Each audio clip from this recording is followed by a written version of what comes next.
Dengan mengucap Bismillahirrahmanirrahim, marilah kita mulai acara ini. Hadirin sekalian, Senat Universitas Islam Jakarta dan Dewan Penguji memasuki ruangan. Hadirin dimohon berdiri.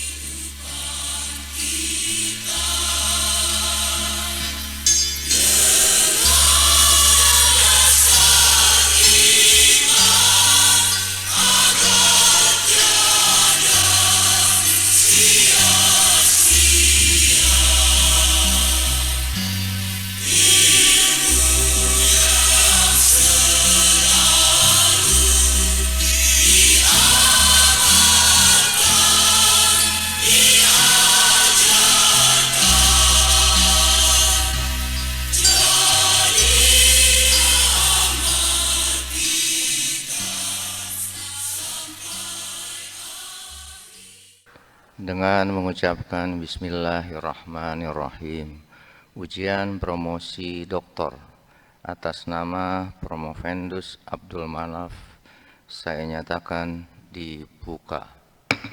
Saudara Promovendus Abdul Manaf, apakah saudara siap untuk mengikuti ujian promosi hari ini? Kami persilahkan di podium. Assalamualaikum warahmatullahi wabarakatuh.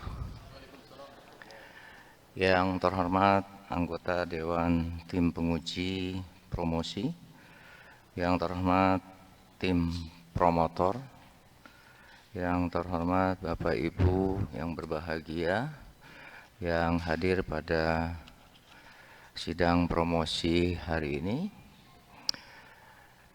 Perkenankan saya akan memperkenalkan tim penguji pada hari ini yang terdiri dari Ketua Penguji Merangkap Promotor saya sendiri, Sekretaris Merangkap Penguji Profesor Dr. Dede Rosada MA, Penguji Dr. Endang Saifuddin Mubarak MM, Co-Promotor Associate Profesor Dr. Sutarjo Atmowijoyo MPD, penguji Dr. Pobi Puada MPD, dan penguji eksternal Profesor Dr. Bunyamin MPDI. Baik, untuk mempersingkat waktu, kami persilahkan Promovendus untuk menyampaikan hasil penelitiannya. Kami persilahkan. Assalamualaikum warahmatullahi wabarakatuh. Alhamdulillah alladzi khalaqnal insana fi ahsani taqwim thumma radadnahu asfala safilin illa alladhina amanu wa 'amilus salihati falahum ajrun ghairu mamnun. Ashhadu an la ilaha illallah wahdahu la syarika lah wa ashhadu anna Muhammadan 'abduhu wa rasuluhu la nabiyya ba'dah. Allahumma salli wa sallim wa barik ala sayyidina Muhammadin wa ala alihi wa sahbihi ajma'in. Yang terhormat Bapak Profesor Dr. Raihan MSI selaku Ketua Sidang dan juga selaku promotor.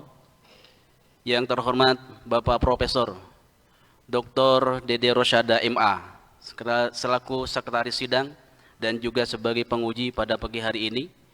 Yang terhormat Bapak Asok Profesor Dr. Sutarjo Atmowijoyo MPD selaku co-promotor. Yang terhormat Ibu Hajah Dr. Popi Puadah selaku penguji. Yang terhormat Bapak Dr. Endang Saifuddin Mubarak SEMM selaku penguji. Dan yang sama-sama kita hormati dan kita muliakan adalah penguji eksternal Bapak Profesor Dr. Bunyamin MPDI.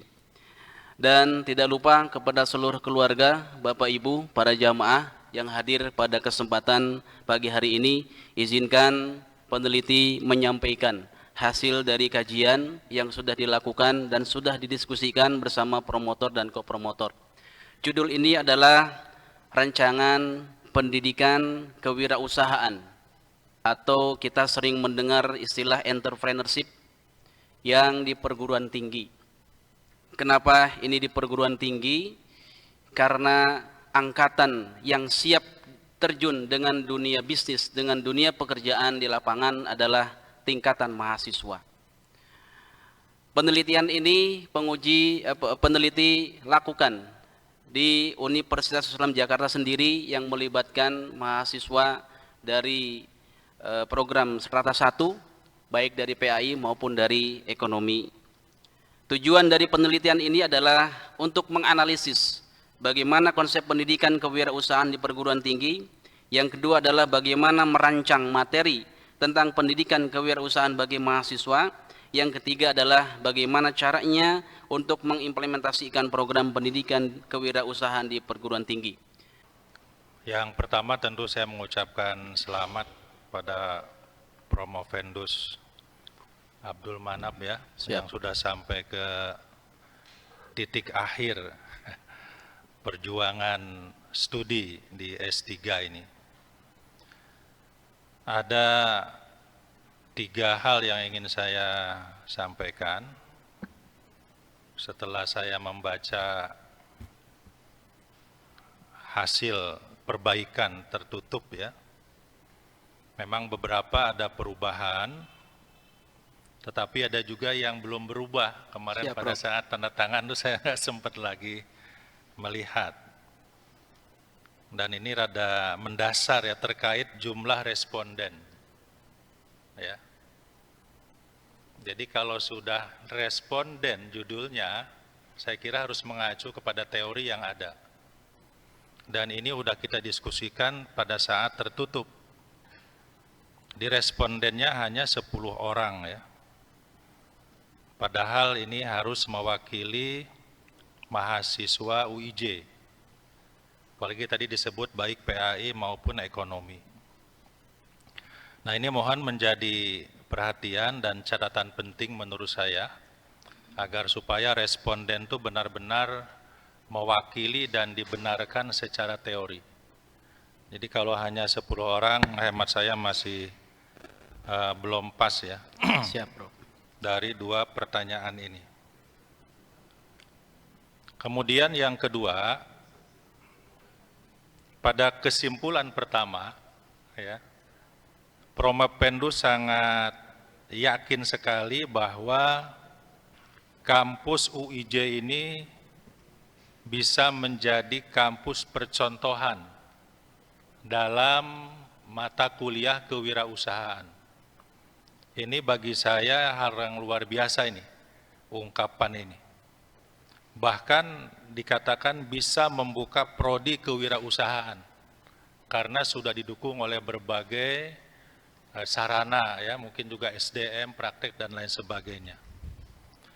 Nah, mohon Promovendus menunjukkan ya keunikan UIJ ini dibandingkan dengan mungkin perguruan tinggi lain yang sempat Promovendus baca atau lihat, sehingga dengan gagah berani bisa mengusulkan tadi itu, bahwa kampus kita ini bisa menjadi kampus percontohan, bahkan sangat mungkin membuka prodi kewirausahaan. Ini kan sangat luar biasa. Tetapi saya membaca terus, harusnya keyakinan ini Promovendus masukkan di dalam saran, ya, saran ke internal pimpinan UIJ, hasil riset yang sangat meyakinkan tadi itu, agar benar-benar diperhatikan, dan ini masukan yang luar biasa. Terima kasih Prof. Dr. Bunyamin MPDI atas saran dan masukannya, termasuk di dalamnya ada pertanyaan. Yang pertama berkaitan dengan jumlah responden. Memang ini kita menggunakan kelas yang kecil ya sebagai sebagai uji dari awal. Tetapi juga selain itu sebetulnya penguji juga karena juga mengajar mata kuliah kewirausahaan di 2 perguruan tinggi yang lain, gitu. Cuman memang kita tidak masukkan di dalamnya. Yang memang rata-rata kesimpulannya sama dari responden yang ada, bahwa yang menjadi titik kelemahannya adalah pertama di komunikasi. Bagaimana dia keberanian untuk memulai menawarkan, mempresentasikan. Kemudian yang kedua, kalau dari sisi materi perkuliahan kewirausahaan yang ada saat ini adalah baru sifatnya menggugurkan kewajiban mahasiswa mengikuti, sehingga ini ada keterbatasan dan terima kasih. Mudah-mudahan nanti kita bisa tambah responden supaya lebih meyakinkan bahwa materi ini benar-benar bisa diterima oleh mahasiswa di perguruan tinggi, dan mudah-mudahan bukan hanya sekedar di perguruan tinggi ini saja. Nanti kita bisa di-compare dengan perguruan tinggi yang lain. Kalau misalkan dibolehkan untuk melakukan uji coba, karena waktu itu terbatas dengan mahasiswa yang hampir selesai. Jadi mahasiswa yang kita teliti itu sudah hampir selesai di pendidikannya, karena rata-rata mata kuliah kewirausahaan itu ada di semester 5 atau di semester 6, sehingga yang berikutnya ketika selesai konsep ini akan diujikan, dia sudah semester 8, maka akan memiliki waktu yang terbatas untuk memberikan uji coba. Itu yang pertama, Prof. Kemudian yang kedua, apa sih keunikan UIJ? UIJ ini ada persimpangan, ada di tengah-tengah antara UIN dan UNJ. Kalau saya lihat, saya perhatikan. Makanya karena keunikan inilah, dia ada di ibu kota juga. Saat ini ketika kita berbicara kampus yang sifatnya pada praktek pengajaran, itu hampir sama. Mau dia di PAI, mau dia di ekonomi, gitu ya. Tetapi keunikan inilah yang saat ini dengan semangat pemerintah bagaimana melihat kondisi secara umum bahwa Indonesia ini masih sangat terbatas sekali. Rankingnya itu di ASEAN itu sangat rendah untuk terjun di dalam kewirausahaan, dan otomatis sebagai pencipta lapangan kerja, otomatis nantinya adalah sebagai pengusaha. Inilah yang kemudian bisa diambil peran ini oleh UIJ, ada di tengah-tengah antara UIN dan UNJ itu, ya bisa mengambil peran bagaimana UIJ ini bisa mewujudkan prodi itu, karena Pak didukungnya juga di dalamnya ada fakultas ekonomi. Apalagi sekarang dengan semangat ekonomi syariah, ya saya kira itu bisa, dan mudah-mudahan kebetulan juga ada Pak Rektor juga, dan di sini juga ada orang ekonomi juga, bisa nanti diwujudkan bersama-sama. Kalau seandainya itu, maka saya yakin UIJ nanti akan menjadi kampus yang memiliki keunikan dan bisa mewujudkan kewirausahaan. Dan sekarang ini banyak banget ya, banyak perusahaan-perusahaan yang siap bekerja sama dengan kaitannya dengan kewirausahaan. Kalau bicara tentang kewirausahaan ini, tadi disinggung ada yang pertama memang perlu adanya perubahan pola pikir. Pasti itu knowledge. Perubahan pola pikir tergantung pada suatu atau akan ditentukan oleh kecerdasannya masing-masing. Ada kecerdasan intelektual, ada kecerdasan emosional. Bagaimana seseorang itu mampu menggiring emosinya menjadi atau energinya menjadi sesuatu yang positif. Dan yang ketiga, spiritual. Bagaimana yang dalam berpikir dan bekerja itu supaya nampak amanahnya, muncul amanahnya, nampak pengakuan karunia-Nya, dan yang lebih terpenting lagi merupakan bagian dari ibadah gitu dah.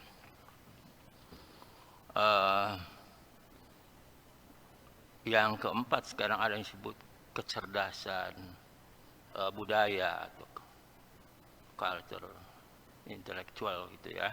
Kecerdasan budaya itu adalah kapabilitas seseorang dalam berinteraksi secara efektif dengan berbagai pihak yang berbeda budaya. Berbisnis pasti berbeda budaya. Saya kira kalau soal dalil, contoh Nabi dan seterusnya, karena ini ajengan, saya kira dari dari Sukabumi, saya kira paham banget itu, paham betul itu. Nah, bagaimana ini memasukkan tentang kecerdasan budaya, atau barangkali dimasukkan di dalam rancangan ini tentang kecerdasan budaya, sama seperti halnya Prof. Pendis kalau memberikan ceramah, tapi pasti budaya Jawa Tengah dan budaya Jawa Barat pasti berbeda gitu, dan seterusnya. Saya kira itu. Jadi bagaimana ini memasukkan tentang kecerdasan budaya itu. Terima kasih Prof atas sarannya, dan juga termasuk dalamnya ada pertanyaan bahwa perlu kami sampaikan. Tadi yang beliau bahas adalah teori dari Jansen Sinamo. ada 8 hal di dalam etos kerja. Yang pertama, kerja adalah ibadah. Ini bagi kita, bahwa kehidupan kita semua hal jika kita niatkan dalam aktivitas kita menjadi ibadah, itu akan menjadi amal soleh, termasuk di dalamnya adalah aktivitas pekerjaan. Kemudian yang kedua, kerja itu adalah amanah yang kemudian nanti menghasilkan tanggung jawab dari semua yang melakukan pekerjaan. Pekerjaan apapun, jika kita dilakukan dengan penuh amanah, maka dia mesti tanggung jawab. Yang ketiga, harus disadari bahwa etos kerja yang ketiga adalah bekerja itu adalah rahmat. Bekerja itu adalah karunia. Bagaimana caranya diimplementasikannya? Kita harus banyak mensyukuri apa yang sudah diberikan oleh Allah Subhanahu wa taala kepada kita. Kemudian yang berikutnya adalah kerja itu adalah seni. Maksudnya apa? Ketika kita berbicara tentang seni, maka seseorang itu akan mampu mengembangkan kreativitas. Jadi kalau kerja tidak didasari dengan seni, maka kreativitasnya dia akan mandek. Kemudian yang berikutnya bahwa kerja itu adalah panggilan. Yang kemudian nanti harapannya adalah bekerja itu bukan hanya sekedar datang dari rumah ke kantor, dari rumah ke tempat pekerjaan, dari rumah ke tempat berniaganya, tetapi juga harus ada nilai tuntas. Kemudian yang berikutnya, kerja itu adalah aktualisasi. Mampu mengaktualisasikan potensi yang dimiliki, yang kemudian nanti akhirnya menjadi prestasi. Kemudian yang berikutnya, harus disadari bahwa kerja itu adalah kehormatan. Maksudnya apa? Kehormatan di sini akan menghasilkan sebuah kualitas atau mutu. Kemudian yang terakhir, harus disadari bahwa bekerja atau menjadi seorang entrepreneur itu pada hakikatnya kerja adalah pelayanan. Ketika kita mampu memberikan pelayanan terbaik, apapun produk kita, apapun usaha kita, maka feedbacknya apa? Kalau kita berbicara produk berarti permintaan akan meningkat. Kalau kita berbicara pelayanan berarti jamaah akan semakin banyak. Rancangan pendidikan kewirausahaan ya, judulnya ya. Iya.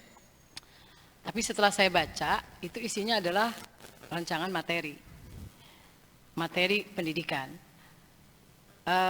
Karena kalau judul rancangan pendidikan itu asosiasi itu luas Pak, bukan hanya bicara materi, tapi bicaranya adalah metodologi, sarana prasarana gitu. Fasilitas yang disiapkan oleh kampus itu merupakan ruang lingkup dari rancangan. Jadi kalau di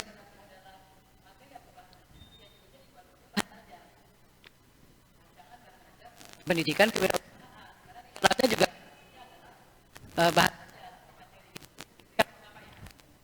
saya mengkritisi dari Siap.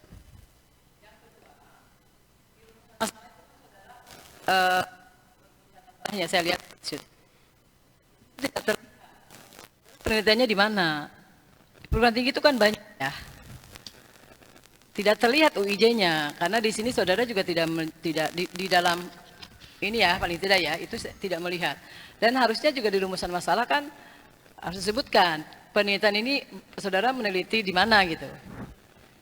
Kenapa itu saya persoalkan? Karena di kesimpulan saudara menyebutkan UIJ. Iya. Pada rumusan masalah itu, kesimpulan itu salah gitu. Promopen ini kalau bicara pelaksanaan ke pendidikan, berarti kan UIJ-nya kan? Terima kasih sarannya. Kenapa tidak dimasukkan di dalam judul? Yang mana? Mengambil sebuah filosofi. Sebuah judul film itu tidak harus panjang-panjang supaya ada rasa penasaran. Maka kemudian ketika kita berbicara rancangan kewirausahaan tidak dimasukkan di dalamnya Universitas Islam Jakartanya, supaya ini bukan hanya nanti berlakunya di UIJ, tapi bisa berlaku di luar UIJ. Itu harapannya, pertama. Yang kedua, kaitan dengan tempat penelitian, itu sebetulnya dimasukkan secara khusus di bab 3. Di situ ada tempat, waktu dan tempat penelitian. Bahkan di bab 4 awal itu kita juga membahas bagaimana kita mengenalkan profil dari kampus Universitas Islam Jakarta. Itu yang pertama. Kemudian yang kedua tadi ya sudah dimasukkan di bab yang ketiga.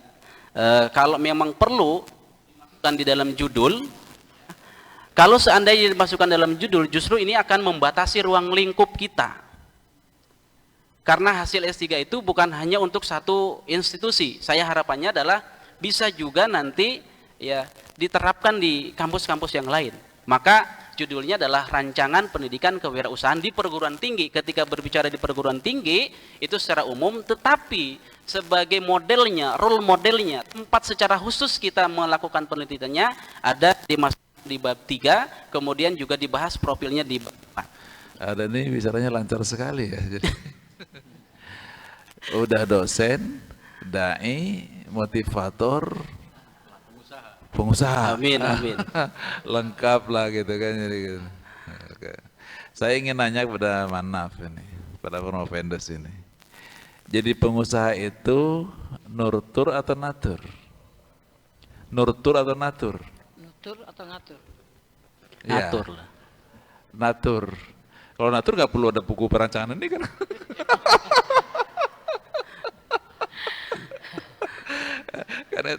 karena itu terlahir bukan dididik kan itu. Jadi, saya ingin mendapat ketegasan pada Anda, natur atau nurtur.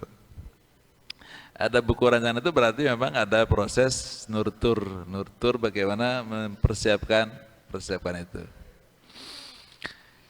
Jadi Anda yakin nggak bahwa pengusaha itu dibentuk, bukan dilahirkan?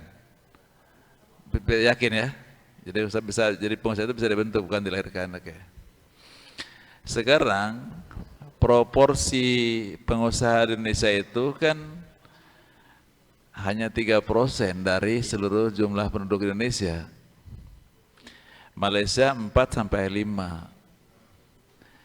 Singapura 7-9% dari jumlah penduduk ya. Tapi Singapura enak banget karena jumlah penduduknya kabar kembang, dari dulu segitu aja, 4,5 juta aja gitu. Saya nggak ngerti itu, dari dulu gitu aja penduduknya tuh. Karena memang Singapura itu sudah banyak orang yang tidak mau punya anak kan. Ya karena dia sudah menikmati hidup sebagai seorang pebisnis dan sebagainya. Kelemahan di Indonesia itu kan berarti kalau Anda yakin bahwa itu nurtur ya, bahwa proses mempersiapkan entrepreneurial society itu agak sedikit tersendat-sendat dalam proses pendidikan kita gitu. Menurut saya ya. Nah, sebaiknya pendidikan di Indonesia itu harus seperti apa untuk pendidikan tingginya menurut Anda hari ini? Karena kan Indonesia bukan Amerika, Anda mengatakan Amerika kan liberal kan, di kita kan ada Islamnya kan, gitu kan. Ini kan antara Islam dan liberal itu di mana titik bedanya, di mana titik dia bersinggungannya lah kira-kira. Coba Anda jelaskan. Baik. Terima kasih Prof. Mohon izin tadi yang saya dengar adalah nutur atau makanya saya pilih karena pengusaha ya sifatnya ngatur gitu. Ternyata bukan ngatur, natur. Makanya saya setuju tadi yang pertama nutur karena salah dengar. Kemudian Indonesia dengan keunikan ya. Kalau tadi dibandingkan dengan Malaysia, dibandingkan dengan Singapura segala macam, ya Indonesia adalah tetap sebuah negara yang unik. Saya pernah membaca dulu di Cokro Aminoto itu bahwa suatu bangsa tidak akan pernah mengalami kemajuan sebelum bangsa itu berdiri sendiri. Yang kemudian akhirnya diadopsi oleh pemahaman itu oleh Soekarno, ya dari Cokro Aminoto, ya. Nah, berbicara tentang pendidikan. Kalau yang sering Prof sampaikan, Pendidikan agama Islam itu adalah iman, takwa, akhlak mulia. Itu. Gitu ya. Betul. Tuhan tidak bahas itu nih hari ini. Iman, takwa, akhlak mulia. Betul, saya setuju. Tapi kita juga harus menyadari bahwa di dalam Al-Quran itu juga bukan hanya berbicara itu. Di dalam Al-Quran itu juga berbicara tentang bagaimana kita mengatur hubungan antar manusia dengan manusia. Bahkan ayat yang paling panjang di dalam Al-Quran itu surah Al-Baqarah 282 adalah berbicara tentang ekonomi. Ya ayyuhalladzina amanu idza tadayantum bidainin ila ajalin musamman faktubuh. Kita mau tidak mau itu adalah memang tentang hutang piutang. Ketika berbicara hutang piutang berarti di situ ada nilai transaksi. Ketika kita berbicara transaksi berarti ada jual beli. Ketika kita berjual beli berarti harus mengikuti muamalah yang diajarkan oleh Nabi. Maka kalau Indonesia kemudian mau ngambil seperti Amerika, ya sudah, tidak usah ada lagi pendidikan karakter, iman, takwa, akhlak mulia. Tetapi Indonesia tidak ingin itu terjadi. Karena saya yakin bangsa Indonesia ini nanti pada saatnya akan menjalankan dari syariat-syariat Islam yang sekarang ini baru diadopsi beberapa hal saja. Termasuk di dalamnya kita berharap dengan sekarang semakin gencarnya bagaimana transaksi secara online, bagaimana kajian hukum di dalam Islam itu juga harus diperhatikan. Kenapa? Karena 85% lebih ya negara kita adalah negara yang mayoritas umat Islam. Sehingga tidak hanya kita berbicara tentang kewirausahaan menjadi sebuah kewirausahaan yang notabene mengikuti Amerika liberal atau mengikuti negara-negara yang lain. Kita harus ada di pertengahan itu. Oke, gitu baik. Ya. Sudah ya. Sudah. We have got the point. Intinya bahwa berwirausaha itu ya bagian dari takwa, kan itu kan. Siap. Itu kira-kira begitu. Saya tadi tertarik dengan Anda mengatakan bahwa dalam Al-Quran Allah mengisyaratkan Rabbana atina fid dunya hasanah. Pernah membaca nggak penafsiran Ibnu Katsir tentang fid dunya hasanah itu apa sih isinya itu? Secara tekstualnya belum pernah membaca dari belum tafsir pernah Ibnu membaca Katsir. Ya. Itu saya sebutkan aja. Ibnu Katsir itu seorang mufasir yang dia memberikan tafsir al-ayah bil ahadis, jadi ayat dengan hadis gitu kan. Tapi ketika menafsirkan latif fi dunya hasanah itu dia memberikan 5 kriteria fi dunya hasanah itu. Seorang itu bisa mendapatkan fi dunya hasanah jika 1 punya istri yang cantik. Nah, itu dulu yang pertama itu. Atau kalau perempuan mungkin punya suami yang ganteng. Saya nggak tahu, tapi itu tidak ada dalam itu. Tapi dia sekitar lahu zaujah solihah itu kan. Yang kedua, lahu baitun kabir, rumah besar. Kemudian bi'ah hani'ah, jadi lingkungan yang nyaman gitu kan, lingkungan yang nyaman. Yang keempat, mendapatkan pekerjaan yang mapan gitu kan. Pekerjaan mapan. Yang kelima, ar-rukab al-hani. Rukab hani. Jadi Anda jangan kritik hari ini orang-orang pada pakai kendaraan Jepang, karena enak. Anda tadi mengkritik kendaraan Jepang semua di sini di yang parkir di UID. Memang enak, suspensinya enak gitu kan. Ya kita, karena kata Ibnu Katsir, lahu rukabun haniun gitu kan. Kendaraan yang nyaman gitu kan. Bukan mewah. Enggak ada yang berkendaraan mewah di UID itu, semuanya tapi kendaraannya nyaman gitu. Mahal dikit gak apa-apa untuk kenyamanan gitu kan. Nah gini, berdasarkan Ibnu Katsir di sini, ini Anda menangkap isyarat apa dalam penafsiran beliau ini? ya. Itu jelas dalam tafsir itu 5 kriteria fi dunya hasanah itu. Dia tidak sholat 5 waktu atau sholat tahajud atau puasa sunnah dan sebagainya, tidak. Lahu zaujah salihah, lahu baitun kabir, bi'ah hani'ah, kemudian juga pekerjaan yang baik. Pekerjaan itu kalau tidak salah dia harus sebut ma'amal ya Pak ya. Yang kelima itu yang paling menarik biasa ar-rukab hani'un al-hani, kendaraan yang nyaman gitu kan. Ya. Apa isyaratnya itu? Baik, terima kasih Prof. Kalau itu berarti saya mohon izin menukil sebuah ayat surah Al-Imran ayat 14 Prof. Apa itu? Zayyina lin-nasi hubbus syahawati minan nisa wal banin wal qanatiril muqantarah Betul. minadh dhahabi wal fiddah wal khailil musawwamah wal an'am wal hars. Betul. Itu sudah lengkap apa tadi yang disebutkan. Saya kira 5-5-nya sudah ada gitu. Jadi al-hars itu adalah Al-hars. itu adalah Innova kan itu kan? Ya, jadi dulu Mitsubishi dulu ini kuda, sekarang Apa, Mitsubishi kuda, Prof. Gitu ya. Jadi ini ada sebuah peluang yang besar sebetulnya. Kalau kita lihat di tafsir tadi 201 surah Al-Baqarah, tapi ketika kita mau melengkapi, kita tengok di dalam surah Al-Imran ayat 14. Di situ Allah memberikan keleluasaan, ya, dijadikan indah pandangan bagimu, sesuatu yang menyenangkan. Ada 3 hal di situ. Yang pertama, kita tidak bilang istri ya, perempuan ya, pasangan ya, pasangan bener, gitu. pasangan, bener. Jadi kalau kita mengartikan hanya istri ya kasihan yang istrinya gitu kan. Yang kedua adalah wal banin, anak, tidak bisa dipungkiri itu. Kemudian yang ketiga adalah harta, ya, minal qanatir al-muqantarah. Nah, jenis harta ini kan banyak, minadh dhahabi wal fiddah lil musawwamah am wal hars gitu. Bahkan harta yang terakhir disebutkan di dalam Al-Imran itu adalah tanah. Yang saya sarankan ini jangan produk disertasi, tapi tadi seperti saran Ibu, pengembangan bahan ajar. Tapi kalau judulnya seperti itu, kalau udah ditulis pengembangan bahan ajar udah oke. Artinya di buku yang sudah susun itu memang secara komprehensif sudah menulis bahan ajar untuk kewirausahaan di perguruan tinggi. Secara komprehensif, ini kiai apa pengusaha ini udah dari semua aspek sudah kembangkan. Bahkan dari 14 bab ini sepertinya 1 semester tidak akan cukup. Ya, siap.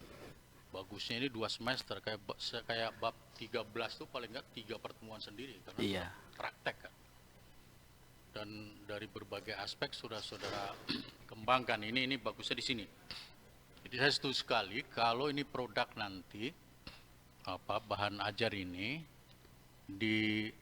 dimodulkan atau dicetak dan supaya bisa perguruan tinggi seluruh Indonesia itu membaca ini dan bisa mengembangkan pada setiap perguruan tingginya. Siap. Itu saya rasa termasuk tujuan dari peneliti itu ya. Nah, jadi kalau seperti itu jangan produk disertasi ya. Bukan, ini memang hasil peneliti memang, cuman udah pengembangan bahan ajar titik 2 ini sudah selesai itu. Nah, oke, saya setuju sekali itu. Yang kedua, ini menurut pandangan peneliti ya, perguruan tinggi terutama perguruan tinggi Islam di Indonesia itu, menurut pandangan peneliti, apakah sudah mengembangkan kewirausahaan di perguruan tingginya? Sebab kita mulai dari perguruan tinggi yang kecil sampai besar punya, walaupun ini secara detail mungkin tidak diteliti, tapi kan peneliti pasti masuk di ranah ini. Nah, coba tolong dijelaskan, kalau umpamanya bisa menemukan itu, terus jalan keluarnya bagaimana supaya seperti Universitas Islam Jakarta itu juga bisa mengembangkan kewirausahaan.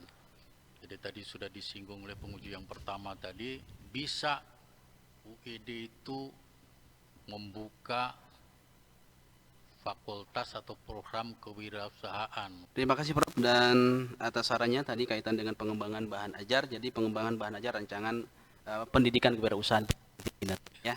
Dan memang ini insya Allah kita akan terus, tidak berhenti di sini buku ini ya, kita akan terus komunikasi dengan promotor dan juga mohon izin dengan kopromotor yang nanti sampai bisa diterbitkan ISBN dan HAKI.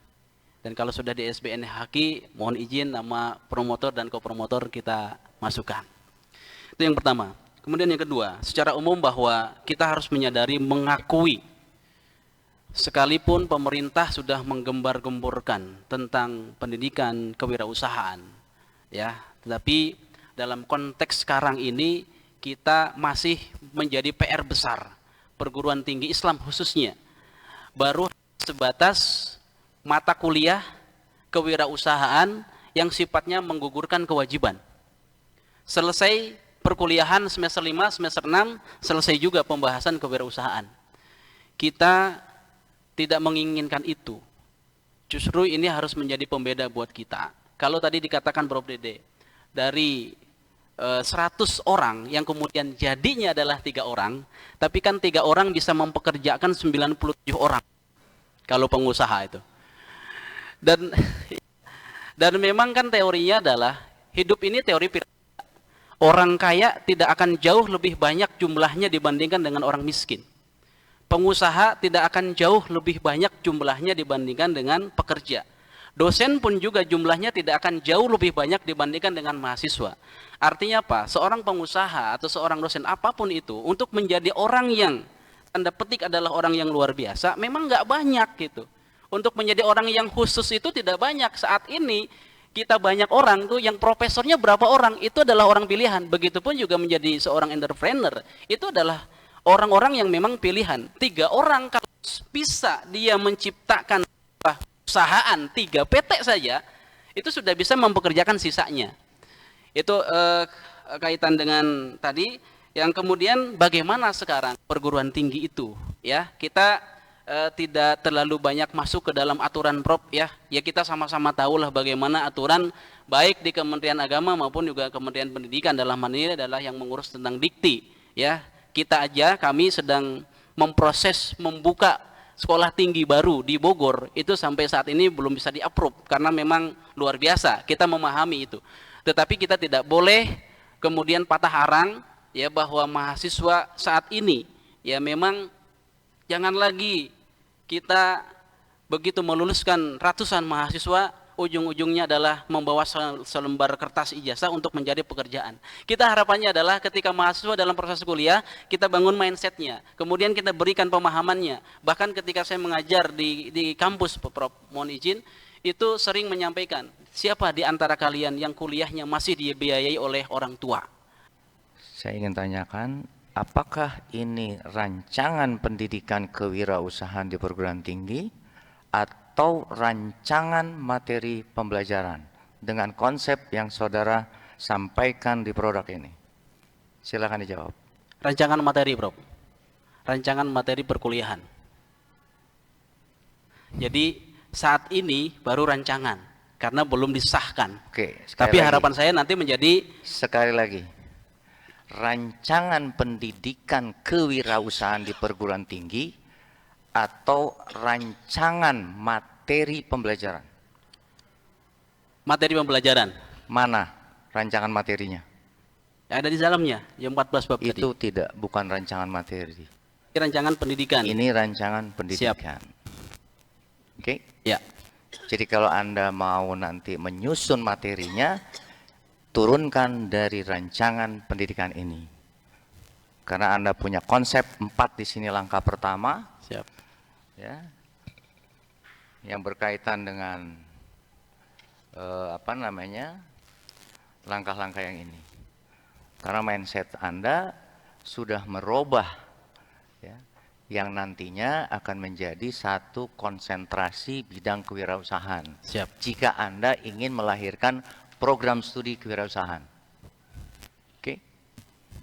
Jadi ini pilihan Anda. Siap. Kalau Anda mau turunkan grade, rubah ini menjadi materi Ya, ya. pembelajaran. Siap.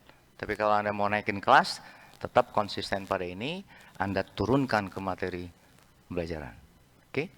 Itu pilihan bagi Anda sehubungan dengan pertanyaan-pertanyaan dari Dewan Penguji dan masukan.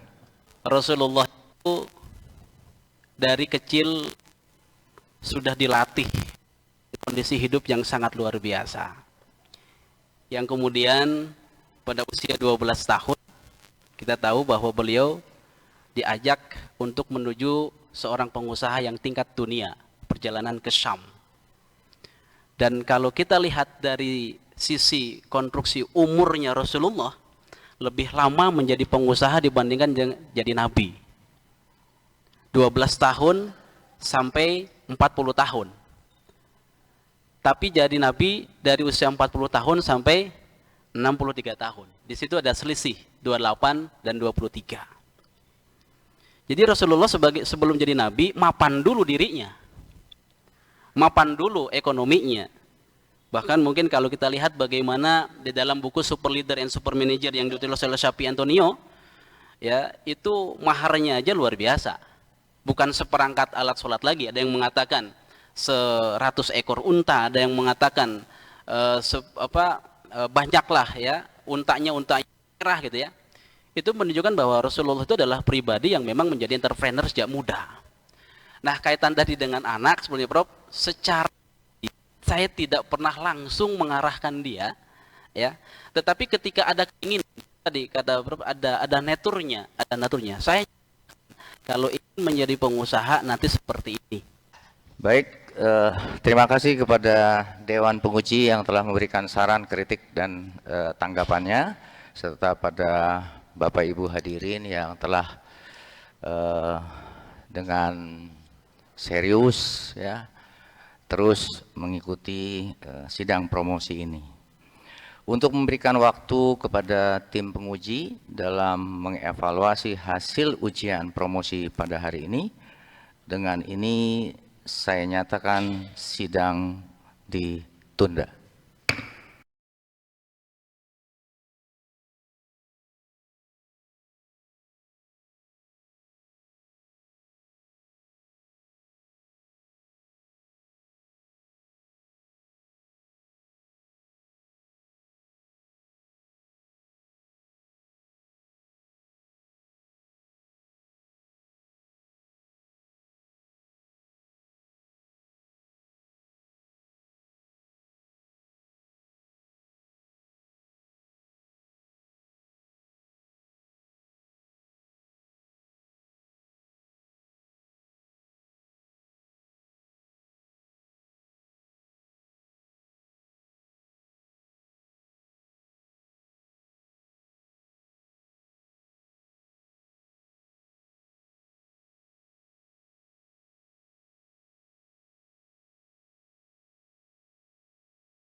Ujian promosi doktor atas nama Promovendus Abdul Manaf. Dengan ini saya nyatakan dibuka kembali. Kepada Promovendus Abdul Manaf dipersilahkan memasuki ruangan.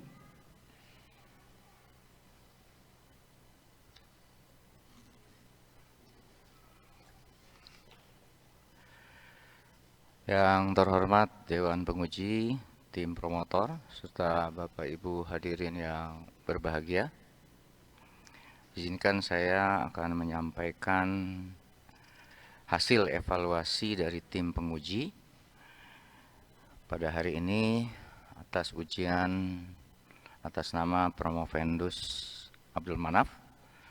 Tim penguji yang terdiri dari ketua merangkap promotor saya sendiri, sekretaris merangkap penguji Profesor Dr. Dede Rosada MA, Kopromotor Associate Profesor Dr. Haji Sutarjo Atmowijoyo MPD, penguji Dr. Endang Saifuddin Mubarak SEMM, penguji Dr. Popi Puada MPD, dan penguji eksternal Profesor Dr. Bunyamin MPD. Hasil dari tim penguji ya, menyatakan saudara Promovendus Abdul Manaf lulus dengan predikat sangat memuaskan.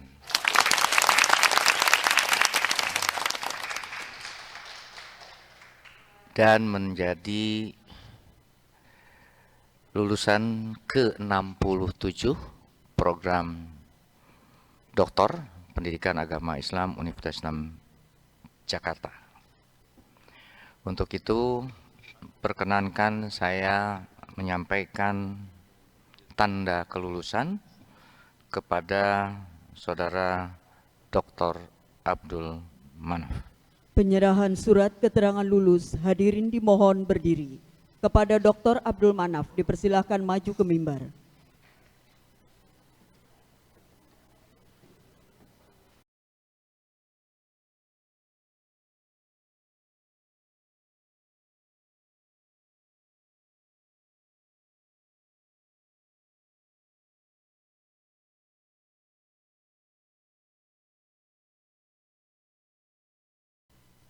Selanjutnya kami persilahkan kepada Saudara Dr. Abdul Manaf untuk menyampaikan pesan dan kesannya selama mengikuti proses pembelajaran pendidikan di program Doktor Pendidikan Agama Islam Universitas Islam Jakarta.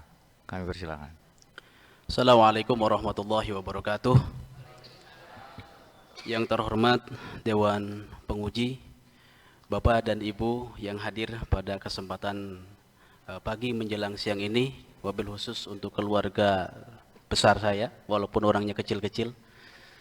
Alhamdulillah, dinamika perkuliahan dari mulai masa COVID, yang waktu itu kita kuliah harus pakai online, kadang juga ada offline. Bahkan di saat bersamaan saya ketika kuliah itu bersamaan dengan harus membangunnya rumah. Sehingga tadi kalau dikatakan tidak tepat waktu, itu karena memang luar biasa dinamikanya.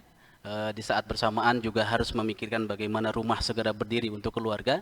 Dan hari ini alhamdulillah berkat bimbingan dari Profesor Dr. Raihan MSI selaku promotor yang tidak lelahnya, tidak bosan-bosannya, siang kadang malam kita WA, kita kirimkan.